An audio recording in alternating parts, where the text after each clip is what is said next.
भगवान श्री कृष्ण अर्जुन से कहते हैं, कोई आदमी कितना भी दुराचारी हो, अपि चेत सुदुराचारो, मतलब जो दुराचारी है, जो गलत काम करता है, जो पाप करता है, उसे चिंता करने की जरूरत नहीं है। कृष्ण कहते हैं, मां शुचा, चिंता मत करो। अगर कोई पापी व्यक्ति मेरा भजन करता है, मां भजते यानी नाम लेता है, कथा सुनता है, तो उसी क्षण वह साधु और पवित्र बन जाता है। अपि चेत सुदुराचारो भजते मां अनन्य भाग साधुरेव समन्तव्य अर्जुन। मेरी दृष्टि में वह साधु है।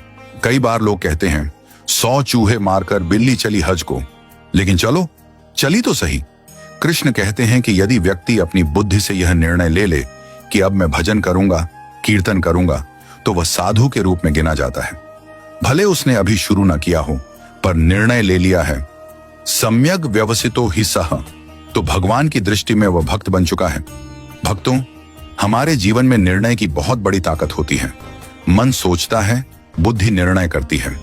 महाभारत के युद्ध से पहले शकुनि ने दुर्योधन को कृष्ण से सहायता लेने भेजा और युधिष्ठिर ने अर्जुन को। दोनों द्वारका पहुंचे। कृष्ण सो रहे थे, अर्जुन चरणों में बैठे, दुर्योधन सिरहाने। कृष्ण ने जागकर दोनों का स्वागत किया और पूछा, क्यों आए हो? दोनों ने कहा, युद्ध तय हो चुका है, सहायता चाहिए। कृष्ण ने कहा, एक तरफ मेरी नारायणी सेना है, दूसरी तरफ मैं स्वयं हूं, लेकिन निहत्था रहूंगा, युद्ध नहीं करूंगा। चुनाव तुम करो। अर्जुन छोटे थे, उन्हें पहले चुना। अर्जुन ने कहा, मुझे आपकी सेना नहीं चाहिए, मुझे आप चाहिए। भक्तों, युद्ध 18 दिन चला, पर अर्जुन उसी दिन विजयी हो गया जिस दिन उसने श्री कृष्ण को चुना। हमारे जीवन में भी निर्णय का समय आता है। यदि हम उस क्षण भगवान को चुने, तो जीवन का युद्ध भी हम जीत जाते हैं। कृष्ण ने फिर पूछा, अर्जुन, तुम्हारे पास अब भी अवसर है। दुर्योधन बोला, सेना मुझे दे दो।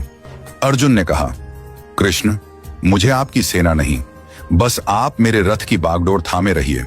आप मेरे साथ हैं तो महादेव भी सामने आ जाएं, मैं उनसे भी जीत सकता हूं। जिसकी बुद्धि में यह निर्णय हो कि कृष्ण ही श्रेष्ठ हैं, भगवान उसे ही विजयी बनाते हैं। श्री कृष्ण कहते हैं, कोई कितना भी बड़ा पापी क्यों ना हो, अपिचित सुदुराचारो, यदि वह मेरा भजन करता है, कथा सुनता है, तो वह उसी क्षण पवित्र हो जाता है। जैसे किसी कमरे में वर्षों से अंधकार हो और लाइट का स्विच दबाते ही तुरंत प्रकाश हो जाता है। लाइट यह नहीं कहती कि मैं 10 साल से बंद हूं, थोड़ा समय लगेगा, स्विच ऑन किया और प्रकाश। उसी प्रकार जन्मों के पाप हों, पर जैसे ही भगवान की भक्ति शुरू की, सारे पाप उसी क्षण भस्म हो जाते हैं और वह भक्त साधु बन जाता है।